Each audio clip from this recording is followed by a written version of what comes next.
Yeah.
చక్కని మాటలతో కూడుకున్నటువంటి ఈ పాట ప్రభు బలలోకి వెళ్ళే ముందు నేను అపరాధిని యేసయ్యా అని ఆయన సన్నిధిలో ఒప్పుకొని బలలోకి మనము వెళ్ళాలి.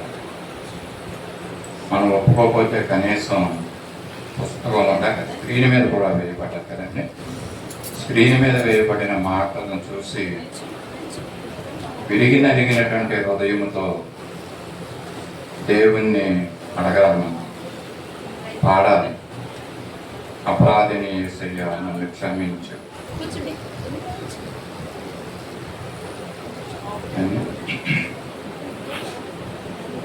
ఆ విధంగా మనము దేవుని సన్నిధికి వచ్చినటువంటి మనము మన హృదయాల్ని ప్రభువుకి సమర్పించామా ఒకసారి మనం ఒకసారి పరీక్షించుకుందాం. అలవాటు ప్రకారంగా, ఆనవాయితీ ప్రకారంగా దేవుని సన్నిధిలోకి వచ్చి అయోగ్యముగా ప్రభు యొక్క రొట్టెను తింటే అది మన ఒంట్లో రోగాలు, మనకు మరణం వస్తుందన్న విషయం చాలాసార్లు జ్ఞాపకం చేస్తూ ఉంటున్నాను విషయాన్ని. ఈ మాటలు ఎందుకు చెప్తున్నానంటే, ఈ పాటను పాడేటప్పుడైనా కనీసం మన హృదయాలు, మన ఆలోచనలు, మన చూపులు ప్రభు తట్టు తెప్పుతారనేసి ఈ పాటని యాక్చువల్గా 3 చరణాలు పాడదాం అనుకున్నాను. కానీ కొంతమంది ప్రభు తట్టు తెప్పడం లేదు హృదయాన్ని. అందుకని ఆఖరి చరణం వరకు పాడాను.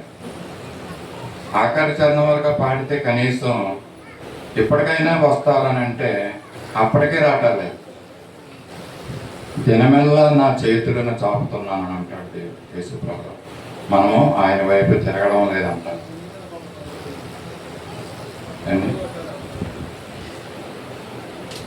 ఆ పాటను పాడేటప్పుడు ఎంతమంది పాడారు ఈ పాటని, ఎంతమంది పాడలేదు ఈ పాటని? ఎవరైతే దేవుని వైపు తిరగాలనుకున్నారో వాళ్ళు పాడారు.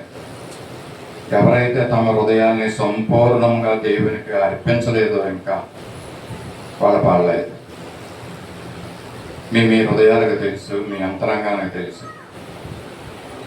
ఇది ఏదో సరదాగా చేసుకునేది కాదండి. దేవుని మందిరానికి వచ్చామంటే ఒక ఇతరులకు చూపించడానికి మనం రాలేదు ఇక్కడ.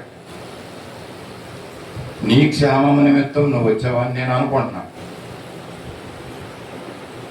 ప్రభు బలలోకి వెళ్ళి మనం చాలాసార్లు దేవుడు మనల్ని హెచ్చరిస్తున్నాడండి. ఇంకా సంపూర్ణంగా దేవునికి మన హృదయాన్ని సమర్పించుకోకుండానే ఇది ఆచార రీతిగానే వచ్చి మనుషులకు కనపడాలి, నేను కూడా బల్ల తీసుకుంటున్నాను ప్రభు వల్లనే, ఇదిగో నేను బాప్తిసం తీసుకున్నాను, నేను కూడా పరిశుద్ధుడిని, నేను కూడా పరిశుద్ధురాలిని అని ఇతరులకు చూపించుకోవటానికి మరి మందిరానికి వస్తున్నాం ఏంటో మనకు తెలియదు. కానీ వారమంతా మనం దేవునికి దూరస్తులుగా జీవించాము. దేవుని మందిరానికి ఏదో వచ్చాము, వచ్చిన తర్వాత ఎంతో భయముతో భక్తితో శ్రద్ధతో ఈ పదలోకి మనం వెళ్దాం. లేకపోతే ప్రయోజనం లేదని చాలాసార్లు చెప్పాను ఈ మాట. ప్రయోజనం అవ్వాలంటే మన జీవితంలో మనము భౌతికంగా ఆత్మీయంగా మనం ప్రయోజనకరంగా అవ్వాలంటే మన హృదయాన్ని సంపూర్ణంగా దేవునికి సమర్పించుకోవాలి. సమర్పించబడిన వారమైతే ఇదిగో స్క్రీన్ మీద వేయబడిన ఈ మాటలు చదువుకుంటూ మన హృదయానికి ఆ మాటల్ని అన్వయించుకుంటూ మన హృదయంలో తలపోసుకుంటూ మనం ఆ పాటలను వల్లించాలి. వచ్చే వారమైనా వచ్చే నెలలో అయినా కనీసం దేవుని సన్నిధానానికి వచ్చిన వెంటనే మన జీవితాన్ని మన హృదయాన్ని ప్రభువుకు అర్పించి పాట పాడటం నుంచి ఆఖరు ఇదిగో ఈ ప్రార్థన అయ్యే వరకు కూడా కొన్ని మాటలు కొంతైనా మన జీవితాన్ని మార్చుకుంటే, చాలాసార్లు చెప్పాను, నువ్వు వచ్చిన తర్వాత 100%లో ఈరోజు 5% మార్చుకుంటే చాలు, ఎక్కువ వద్దు. వచ్చే నెలలో మళ్ళీ ఒక 5% మార్చుకుందాం. అలా కొంతకాలం అయిన తర్వాత మన జీవితం మార్పు చెందుతుందేమో అని నా ఉద్దేశం. ప్రభువు మరి దినమెల్లా చేతులు చాపుతున్నాడు. మనకంటే ముందుగా ఇక్కడికి వచ్చి తను ఆసీనుడై ఉన్నాడు. మనమైతే వచ్చి సమయం దేవునికి ఇవ్వలేకపోతున్నాం.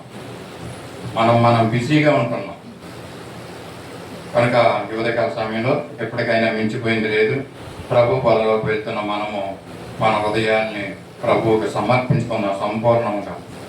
ఒక్క మాట రండి, సంపూర్ణంగా రక్షణలోనికి వచ్చిన వారు పాటలు ఒక మాట చొప్పున ఒకరు కొంతమంది రక్షణ పొందుతారంట. దేవుని యొక్క మాట జీవంగా మాట అది.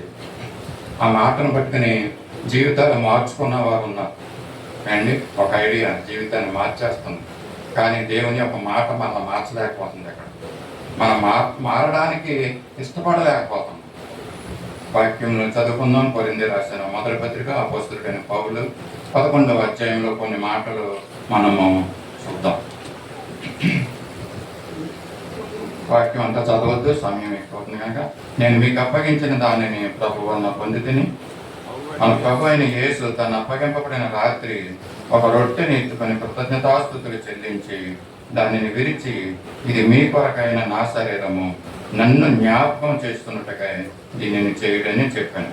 ఆ ప్రకారమే భోజనమైన పిమ్మట ఆయన పాత్రను ఎత్తుకొని, ఈ పాత్ర నా రక్తము అనే క్రొత్త నిబంధన, మీరు దీనిలోనిది త్రాగునప్పుడల్లా నన్ను జ్ఞాపకం చేసుకున్నట్టుగా దీనిని చేయడని చెప్పాను. ఇక్కడ 2 సార్లు మరి యేసు ప్రభుల వారు తన శిష్యులతో ఈ యొక్క ఆరాధనలో ఉంటున్నప్పుడు చేస్తున్నప్పుడు మాట ఏమంటాడంటే 2 సార్లు ఇక్కడ చెప్తూ ఉంటున్నాడు. ఆయన అప్పగం రాజు ఒక రొట్టెని ఎత్తుకొని కృతజ్ఞతాస్తుతులు చెల్లించాడంట. దాన్ని విరిచి, ఇది నా శరీరము, నన్ను జ్ఞాపకం చేసుకోమని అంటున్నాడు. అపోస్తలుడైన పౌలు ఇదే మాదిరి కొరింథీ సంఘానికి చెబుతూ ఈ మాటలను వారికి తెలియజేస్తారు. ఈ ఉదయకాల సమయంలో మనం కూడా తెలుసుకోవాల్సిన విషయం దీంట్లో ఉంది. ఏమంటున్నాడంటే, శరీరం ఇచ్చేటప్పుడు నన్ను జ్ఞాపకం చేసుకోమంటున్నాడు అండి. ఆయన పాత్రలోనది త్రాగినప్పుడు కూడా నన్ను జ్ఞాపకం చేసుకోమంటున్నాడు. 2 సార్లు ఇక్కడ 2 విషయాల్ని మనకి ముందుంచుతున్నాడు. రొట్టె యొక్క రసాన్ని, ఆయన ఆ యొక్క రొట్టెను, ఆ యొక్క పాత్రలోని రసాన్ని, మరి ఆయన రక్తాన్ని జ్ఞాపకం చేసుకోమన్నట్టుగా మనం చెప్తున్నాం. 2 సార్లు దీన్ని తీసుకునే టైంలో 2 సార్లు కూడా నన్ను జ్ఞాపకం చేసుకో, నన్ను జ్ఞాపకం చేసుకో అంటున్నాడు. ఎందుకంటే ఉదయకాల సమయంలో చూసిన విషయం ఇదే, ఆయన్ని జ్ఞాపకం చేసుకోలేకపోతున్నాం మనం. అంటే మనం జ్ఞాపకం చేసుకోలేకపోతున్నాం కాబట్టి యేసు ప్రభుల వారు ఏమంటున్నాడంటే, నన్ను జ్ఞాపకం చేసుకో, నన్ను జ్ఞాపకం చేసుకోండి అని అంటున్నాడు. నెలలో ఒక్కసారి జ్ఞాపకం చేసుకోవడం కూడా కొంతమందికి కష్టమైపోతుంది. ఇక్కడికి వచ్చి కూడా ఎందుకు వచ్చామన్న విషయాన్ని కూడా మర్చిపోతున్నారు కొంతమంది. వారంలో ఒక్కసారి కూడా జ్ఞాపకం చేసుకోలేని కొంతమంది జీవితాలు ఉంటాయండి. ఇక్కడైతే అందుకనే దేవుడు అంటున్నాడు, నన్ను జ్ఞాపకం చేసుకోండి. యేసుప్రభుల వారిని మనము ఎప్పుడు జ్ఞాపకం చేసుకుంటూ ఉండాలంట. మనకి ఇష్టలైన వారిని మనం ఏం చేస్తాం తెలుసండి, రోజుకి ఎన్నోసార్లు జ్ఞాపకం చేసుకుంటూ ఉంటాం. జ్ఞాపకం వచ్చేస్తూ ఉంటారు వాళ్ళు.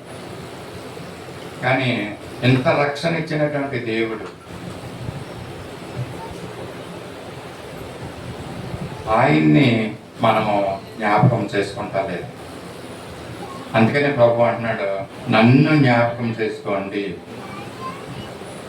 జ్ఞాపకం చేసుకోకుండా అనాలోచితంగా, అయోగ్యముగా, ఆచార రీతిగా దీన్ని తీసుకునే వాళ్ళు ఉన్నారు. కాబట్టి దేవుడు చెప్తున్నాడు, నన్ను జ్ఞాపకం చేసుకుని దీన్ని నా యొక్క శరీరాన్ని, నా రక్తాన్ని తీసుకోండి అని అంటున్నాడు. మరి మనం తీసుకున్నప్పుడు నలగొట్టబడిన ఆయన శరీరాన్ని మనం తీసుకుందామా? అలాగే ఆయన రక్తాన్ని మనం జ్ఞాపకం చేసుకుందామా? తెలియజేస్తున్న మాటలు మీ నిమిత్తమే. సిలువలో వేలాడుతున్నటువంటి ఆయన శరీరాన్ని మనం జ్ఞాపకం చేసుకున్నాం. మన పాపముల నిమిత్తము ఆయన శ్రమ పడ్డాడండి, ఆయన నలగొట్టబడ్డాడు. ఆ శరీరాన్ని మనం జ్ఞాపకం చేసుకోవాలి. యాక్చువల్గా ఆ విధంగా మనం నలగొట్టబడాలి. కొరడా దెబ్బలు మనం తినాలి, కానీ మన నిమిత్తము ప్రభువు తిన్నాడు ఆ కొరడా దెబ్బలు. మనం ఎంతో నిర్లక్ష్యమైనటువంటి పరిస్థితుల్లో మనము ఉంటున్నామండి. సమయంలో అదే కొరింథీ రాసిన మొదటి పత్రిక 10వ అధ్యాయంలో కొన్ని మాటలు ఉన్నాయి. నేను వాటిని కూడా చదివి బలపడ్డాను. సహోదరులారా, కొరింథీ రాసిన మొదటి పత్రిక 10వ అధ్యాయం. ఈ సంగతి మీకు తెలియకుండా నాకు ఇష్టం లేదు. అదేదనగా మన పితరులు మేఘము క్రింద నుండి వారందరూ సముద్రములో నడిచిపోయారు. అందరూ మోసేను బట్టి మేఘములోను సముద్రములోనూ బాప్తిస్మ పొందిరి. అందరూ ఆత్మ సంబంధమైన ఒకే ఆహారమును పూజించిరి. అందరూ ఆత్మ సంబంధమైన ఒకే పానీయమును పానం చేసిరి. అనగా తమ్మును వెంబడించిన ఆత్మ సంబంధమైన బండలోనిది త్రాగిరి. ఆ బండ క్రీస్తే. అయితే ఇక్కడ చూడండి, అయితే వారిలో ఎక్కువ మంది దేవునికి ఇష్టలుగా ఉండకపోయిరి కనుక అరణ్యములో సంపాదింపబడి వారు ఆశించిన ప్రకారము మనము చెడ్డవాటిని ఆశింపకున్నట్లు ఈ సంగతులను మనకు దృష్టాంతములుగా ఉన్నవి అని అంటున్నాడు. అదే అపోస్తలుడైన పౌలు కొరింథీ సంఘానికి తెలియజేస్తున్న మాటలు ఏంటంటే, ఇశ్రాయేలు ప్రజలు ఒకే మేఘము కింద సముద్రంలో బాప్తిసం పొందారు. ఆత్మ సంబంధమైన ఒకే ఆహారాన్ని, మన్నాని వాళ్ళు భుజించారు అండి. కానీ అయితే వారిలో ఎక్కువ మంది దేవునికి ఇష్టలుగా ఉండలేకపోయారంట. మనం కూడా అంతే కదండి, బాప్తిసాలు తీసుకున్నాం, కానీ దేవునికి ఇష్టలుగా ఉండలేకపోయినటువంటి జీవితాలు మన జీవితాలు. అలాంటి ఇశ్రాయేలు కూడా అలాగే ఉన్నారు. బాప్తిసాలు అయితే తీసుకున్నారు, ఒకే బండలోదైతే త్రాగారు. మనం కూడా ప్రభు శరీరాన్ని, రొట్టెని తీసుకుంటున్నాం అండి, ఈ రసాన్ని త్రాగుతున్నాం. కానీ ఆయనకి ఇష్టలుగా మనం జీవించగలుగుతున్నామా? ప్రభు యొక్క ఇష్టం ఎవరైనా బుద్ధి ఎరుగుతున్నారా? ఆయన ఏమి ఇష్టపడుతున్నాడో? నీ ఇష్టం నాకేటని అంటారు కదండి కొంతమంది. అలాగా ప్రభు ఏమి ఇష్టపడితే నాకేటండి, నాకు ఇష్టమైన నేను చేసుకుంటా ఉంటాను. ఏమో దేవుడు కనికరించి నాకు ఇవ్వాలని అప్పుడప్పుడు మందిరానికి వస్తూ ఉంటాను, నాకు ఇష్టమైన దేవుడు ఇవ్వాలని. కానీ ఇక్కడ ఏం చెప్తున్నాడంటే, అలనాడు ఇశ్రాయేలు ప్రజలు కూడా అలాగే ఉన్నారు. వాళ్ళకి ఇష్టమైన అడుగుతూ ఉండేవారు. వారిలో ఎక్కువ మంది దేవునికి ఇష్టలై ఉండలేకపోయేది కనుక అరణ్యములో వారు సంహరింపబడ్డారంట. మరి మన జీవితాలు ఆ విధంగా అంతమొందించుకోలేము కదండి. అర్ధాయుష్యుల్లో మనం చనిపోవాలని మనకు ఎవరికి ఇష్టం ఉండదు కదా. కొంతకాలం మనం జీవించాలి, ఉన్నతమైన స్థితిలోకి వెళ్ళాలి, వివాహాలు చేసుకోవాలి అండి, కుటుంబాలు ఉండాలి, మంచి మంచి ఉన్నతమైన స్థితిలో ఉండాలని మనం కోరుకుంటూ ఉంటున్నాం. అలా ఉండాలంటే మనం ఏం చేయాలంటే, దేవుడు ఏం కోరుకుంటున్నాడంటే ఆయనకి ఇష్టలుగా జీవించమని తెలియజేస్తున్నాడు దేవుడు. ఇశ్రాయేలు ఆ విధంగా ఇష్టలుగా జీవించలేకపోయారంట, వాళ్ళు సంహరింపబడ్డారంట అండి. ఆశించిన ప్రకారము వాళ్ళు ఏమి ఆశించారంటండి, అక్కడ చూస్తున్న మాట 16లో, చెడ్డవాటిని వాళ్ళు ఆశించారంటండి, కాని వాటిని వాళ్ళు ఆశించారు, ఆశించకూడని వాటిని వారు ఆశించారంట. ఆశించి వాళ్ళు మరణాన్ని తెచ్చుకున్నారంట. ఈ దినాల్లో మనం ఆశించేది మన ఆశలు ఎలాగున్నాయి? దురాశలుగా ఉన్నాయా మన ఆశలు? దేవునికి ఇష్టం లేనటువంటి ఆశలు మనం అడుగుతున్నామా? ఆ ఆశలను మనం నెరవేర్చుకుంటున్నామా? బల్లలోకి వెళ్ళే ముందు మరి పరిశుద్ధంగా మనం అనుకుంటున్న మనము మన హృదయాలే, మన జీవితాలు, మన ప్రవర్తనలో పరిశుద్ధపరచుకోవాలండి. మనం పరిశుద్ధపరచుకోకపోతే ఇదిగో ఇశ్రాయేలు లాగా మనం కూడా నశించిపోయే పరిస్థితులు మనకు ఉంటాయండి. మనం ఆశించవలసింది మంచి వాటిని మనం ఆశించాలంట. ఇదిగో అక్కడ రాస్తున్నాడు ఆఖరుగా, మనకు బుద్ధి కలుగుటకై యుగాంతమందు మనకు ఇవి దృష్టాంతముగా కనబడుతున్నాయి అంటున్నాడు. ఇశ్రాయేలు ప్రజలను తెలియజేస్తున్నాడు. వారు బుద్ధి లేని జీవితాన్ని జీవించారంట. వాళ్ళు బుద్ధి లేకుండా వాళ్ళ మరి చెడ్డ వాటిని వారు ఆశించారంట. అండి, వారు మరణాన్ని కొని తెచ్చుకున్నారంట. వాటిని మనకి బుద్ధి రావాలని మనకు రాయబడి ఉన్నాయండి పరిశుద్ధ గ్రంథంలో. బలలో పెరిగిపోవడం కాదు, ముందు మన బుద్ధి మనం మార్చుకోవాలన్నమాట. బుద్ధి తెచ్చుకోవటానికే వాక్యాలు రాయబడ్డాయి. మరి ఈ బల్ల ప్రసంగానికి ముందే పౌలు కొరింథీ సంఘానికి మాటలతోటి హెచ్చరిస్తున్నాడండి వాళ్ళని, ఎప్పటికైనా మారతారనేసి. దేవుడు పాపాన్ని అసహించుకుంటాడు కానీ పాపిని అసహించుకోడండి. ఇక్కడ ఉన్న వారు ఎవరిని కూడా దేవుడు అసహించుకుంటలేదు, కానీ ఇదిగో లోపట ఉన్నటువంటి ఆ పాపాన్ని అసహించుకుంటున్నాడు. దాన్ని విడిచిపెట్టమంటున్నాడు దేవుడు. కనుక మనకి బుద్ధి రావడానికి ఈ మాటలు ఇక్కడ రాయబడ్డాయండి. కనుక దేవుని దగ్గర మనం చేసినటువంటి అతిక్రమాలు, పాపాలు దేవుని దగ్గర మనం ఒప్పుకుందాం, పశ్చాత్తాపడదాం. ఎప్పటికైనా ప్రభు మరొక ఆదివారం దినంని ఈ యొక్క జూన్ నెలలో 2026 సంవత్సరాలు ఇంత వయసు మాకు ఇచ్చావు, కాపాడుకొచ్చావు ప్రభు. ఈ యొక్క జూన్ మాసంలో మొదటి ఆదివారంలో తండ్రి నీ మందిరంలో సహవాసంతో ఇతర పరిశుద్ధులతో కలిసి నీ పదలోకి ప్రవేశించడానికి నువ్వు నాకు చూపిస్తున్నటువంటి కృపను బట్టి నీకు వందాలని ప్రభు దగ్గర మనం అడగాలి. పశ్చాత్తాప హృదయంతో దేవుడిని అడగాలి. ఆయనకు వ్యతిరేకంగా చేసినటువంటి చెడు ఆలోచనల్ని బట్టి ప్రభు దగ్గర మనం క్షమాపణ అడుక్కోవాలి, పశ్చాత్తాపడాలి ప్రభు దగ్గర. ఆ విధంగా దేవుని దగ్గర మనం కళ్ళు మూసుకుని ప్రభు దగ్గర మనం అడుగుదాం. తర్వాత ఈ బలలోకి మనము ప్రవేశిద్దాం. కొన్ని నిమిషాలు దేవుని సన్నిధిలో మనం ప్రార్థిద్దాం. ఎవరి మట్టుకు వాళ్ళు కళ్ళు మూసుకుని, ప్రభువా నేను నీకు వ్యతిరేకంగా నేను పాపములు చేస్తాను, నీకు ఆయాస్కరమైన జీవితాన్ని నేను జీవించాను, ఆ తప్పిదాలేటో నాకు తెలుసు, నీకు తెలుసు కనుక దయతో నన్ను క్షమించు. ఈ దినము ఈ సమయంలో క్షమించి యోగ్యంగా ఈ పదలోకి వెళ్ళడానికి నా కృప చూపించాను. మనం తగ్గించుకుని ప్రభు దగ్గర అడుగుదాం. ఒక 2 నిమిషాలు ప్రభువుని మనము ప్రార్థిద్దాం.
నేను మీకు అప్పగించిన దానిని ప్రభువు వలన పొంది తిని, ప్రభు అయిన యేసు తాను అప్పగింపబడిన రాత్రి ఒక రొట్టెని ఎత్తుకొని కృతజ్ఞతాస్తుతులు చెల్లించి దానిని విరిచి, ఇది మీ కొరకైన నా శరీరము, నన్ను జ్ఞాపకం చేసుకున్నట్టుగా దీన్ని చేయడని చెప్పాను.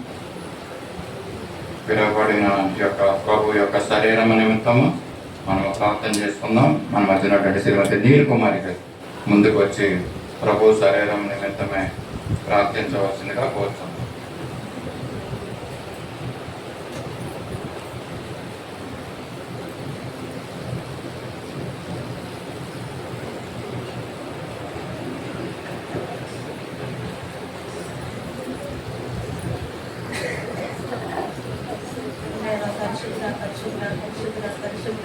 పరిశుద్ధాత్మ దేవానికి వందనాలు స్తోత్రాలు తండ్రి.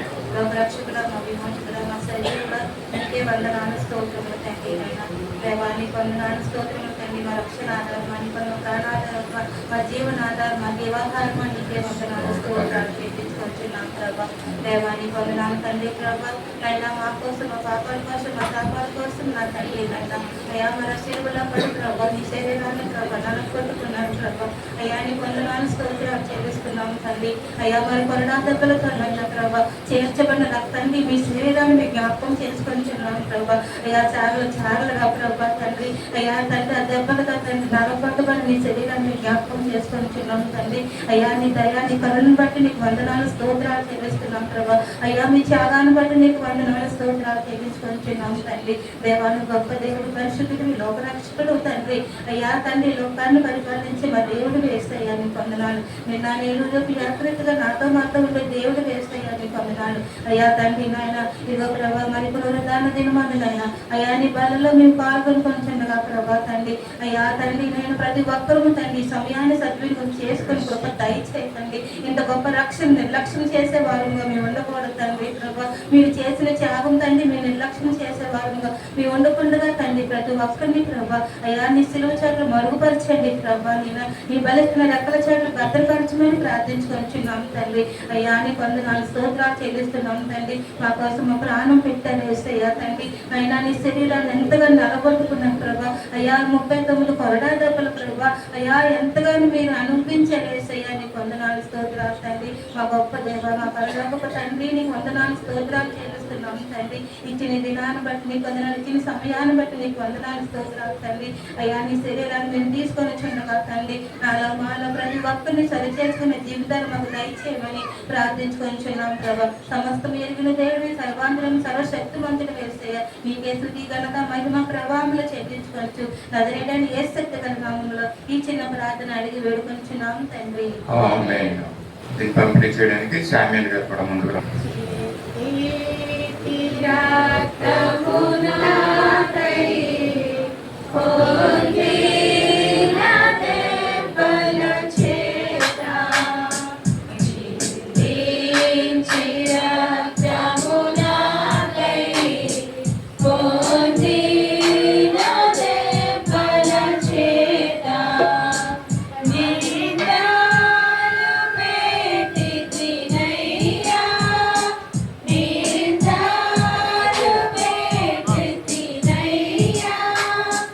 Sun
అందించబడినటువంటి మీ యొక్క ప్రభు యొక్క శరీరం ఎవరికైనా మీకు అందించబడకపోతే మీ పోయేస్తాలు చూపించవలసిందిగా కోరుతున్నాం. ఇవ్వబడినటువంటి ప్రభు యొక్క శరీరాన్ని నలగొట్టబడిన ఆయన శరీరం, దారులుగా కారుతున్న రక్తం కారుతున్నటువంటి ఆయన యొక్క శరీరాన్ని, సిలువ మీద వేలాడుతున్నటువంటి ఆ శరీరాన్ని జ్ఞాపకం చేసుకుంటూ మనందరం కూడా కలిసి దీన్ని తీసుకుంటాం.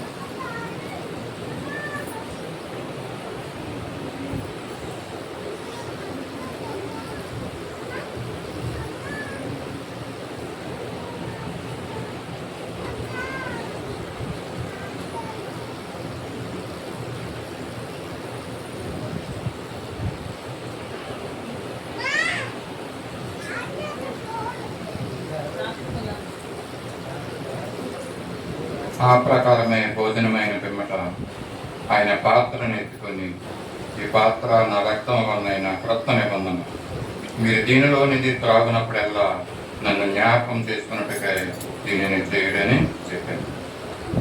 ప్రభు యొక్క రక్తం నిమిత్తమే మనం ప్రార్థన చేసుకుందాం.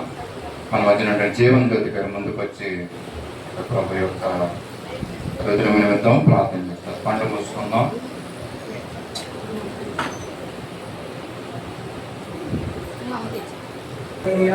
స్తోత్రం స్తోత్రం స్తోత్రం స్తోత్రములు తండ్రి. పరిశుద్ధ ప్రేమ కలిగిన తండ్రి, కృప కలిగిన దేవానికే వందనాలు, స్తుతులు, స్తోత్రములు చెల్లించుకుంటున్నాను ప్రభా. గడిచిన నెలంతా మీ సజీవ రెక్కలలో ప్రభా మమ్మల్ని అందరినీ కాచి కాపాడిన విధానాన్ని బట్టి మీ కోట్లాది స్థుతులు చెల్లించుకుంటున్నామయ్యా. ఇదిగో తండ్రి నాయన జూన్ నెలలో ప్రభా మొదటి ఆదివారం ప్రభా తండ్రి మీ శరీర రక్తంలో పాలు పంచుకున్నట్టు మాకు ఇచ్చిన ధన్యతను బట్టి దేవా మీ కోట్లాది స్థుతులు చెల్లించుకుంటున్నాం ప్రభా. ఇదిగో నా తండ్రి యేసయ్య, ఈ విధురాన్ని మేము తీసుకొని చుండగా ప్రభా మాలో తండ్రి మమ్మల్ని శుద్ధీకరించమని అడుగుతున్నాను ప్రభా. యేసయ్య, మాలో ఆలోచనలు, తలంపులు, క్రియలు అన్నీ కూడా ప్రభా మీ చిత్తానుసారంగా ఉండేదాన్ని మాకు దయచేయమని అడుగుతున్నాను ప్రభా. తండ్రి మాలో ఉన్న ప్రతి ఒక్క బలహీనతలు కూడా ప్రభా ఈ విధురాన్ని తీసుకొని ప్రభా స్వస్థత దాయిచ్చేయమని అడుగుచున్నాను ప్రభా. యేసయ్య తండ్రి, మీరు మాలో మేము నీలో ఉండటకు మాకు సహాయం చేయండి ప్రభా. తండ్రి ముట్టిగా ప్రభా మేము ఇది తీసుకొని పోకుండా ప్రభా తండ్రి మా కొరకు సిలువలో కాచిన రక్తపు బొట్టుని జ్ఞాపకం చేసుకొని యేసయ్య తండ్రి మేమందరము తీసుకుంటకు సహాయం చేయండి అయ్యా. తండ్రి ఇదిగో ప్రభా ముట్టివారిగా మేము ఉండకుండా ప్రభా మీ శరీర రక్తాలు మేము భుజిస్తున్నాము కనుక ప్రభా మా తలంపుల ఆలోచనలన్నీ యేసు నామములో మారాలయ్యా. తండ్రి కష్టాలు, కన్నీళ్లు, శోధనలు, ఇరుకులు, ఇబ్బందులన్నిటిలో కూడా ప్రభా తండ్రి నాయన మేము జయించే కృపను మాకు దాయిచ్చేయండి అయ్యా.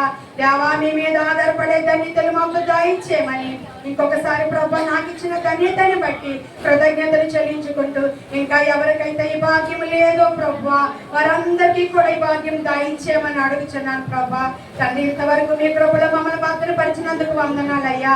ఇక మీదట కూడా ప్రభా మీ కృపలో తండ్రి మీ రాజ్యానికి వారసులుగా ప్రభా తండ్రి మిమ్మల్ని అనుసరించుకునేవారుగా మమ్మల్ని దాయిచేయమని మీ కృపతో మమ్మల్ని నింపి మమ్మల్ని శుద్ధీకరించమని ఈ చిన్న ప్రార్థన విన్నపము యేసు నామములో అడిగి వేడుకొనిచున్నాను తండ్రి. ఆమేన్.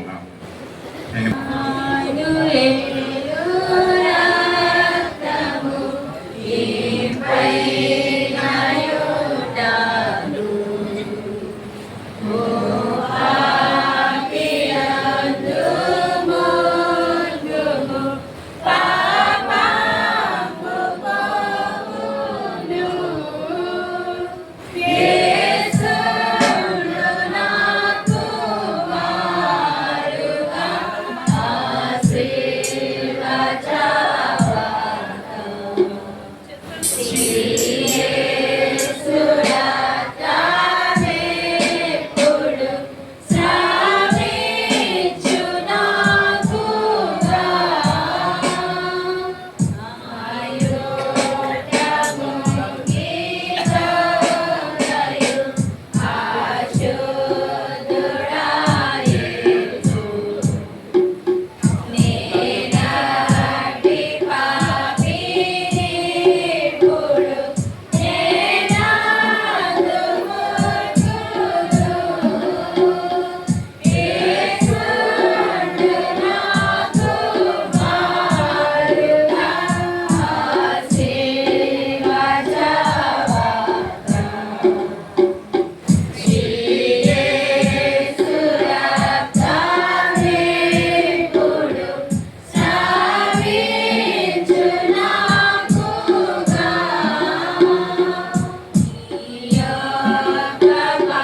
అందరికీ అన్ని కోసం ఎవరికైనా అందునట్లయితే మీ కుడి హస్తాలు చూపించండి, మీ దగ్గరికి తీసుకుని రావాలి.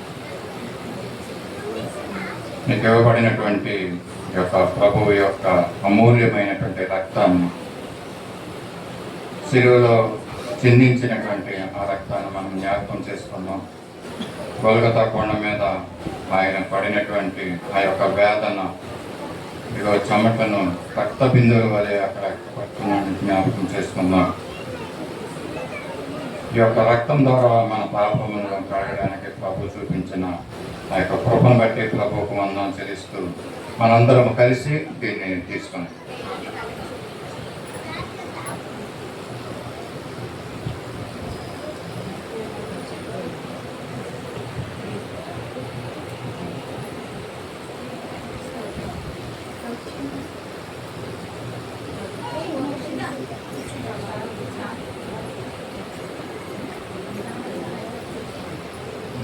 రక్తమే నీ రక్తమే శుద్ధీకరించు, నీ రక్తమే నా పాపము, నీ రక్తమే నీ రక్తమే నన్ను శుద్ధీకరించు, నీ రక్తమే నా పాపము.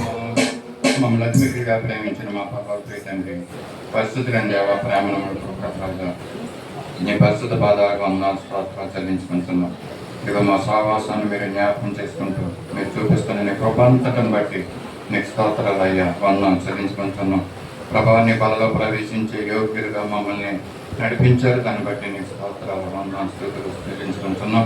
ఉదయకాల సమయంలో ఇచ్చిన సమయాన్ని బట్టి ఇచ్చిన యొక్క ఆధిక్యతను బట్టి నీకు స్తోత్రాలు వందనాలు చెల్లించుకుంటున్నాం. సత్య స్వార్థ స్వార్థ జ్ఞాపకం చేసుకుంటూ నువ్వు కనికరిస్తున్న దాన్ని బట్టి ఇంకెవరైతే ప్రభా అయోగ్యంగా దీన్ని తీసుకున్నట్లయితే ఒకసారి మీరు క్షమించమని అడుగుతున్నాం. మా ప్రభా అతని ఈ యొక్క మిగల్చబడిన అనేకమైనటువంటి ఈ యొక్క రొట్టెలను ప్రభా పాపల్ని చూస్తుంటండి. నీ రక్షణ మారు మనసులో వారికి కూడా అనుగ్రహించి నీ సన్నిధిని వచ్చి నీ యొక్క బలలో ప్రవేశించే యోగ్యులుగా వారిని కూడా మీరు చూసుకోమని ప్రకటిస్తున్నాం.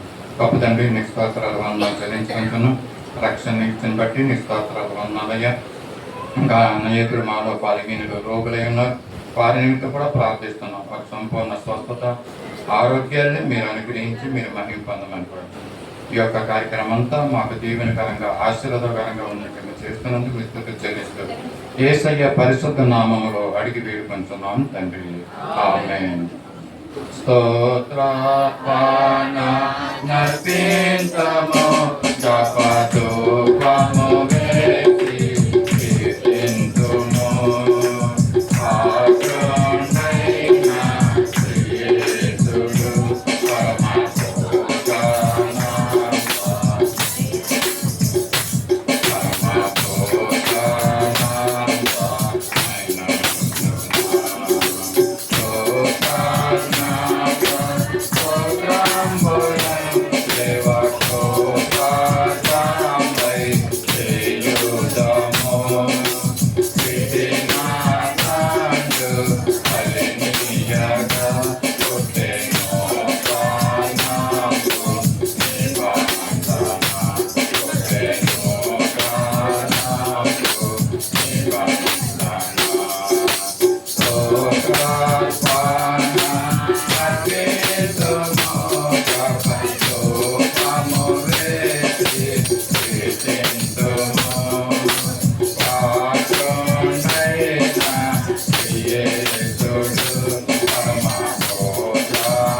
Hallelujah.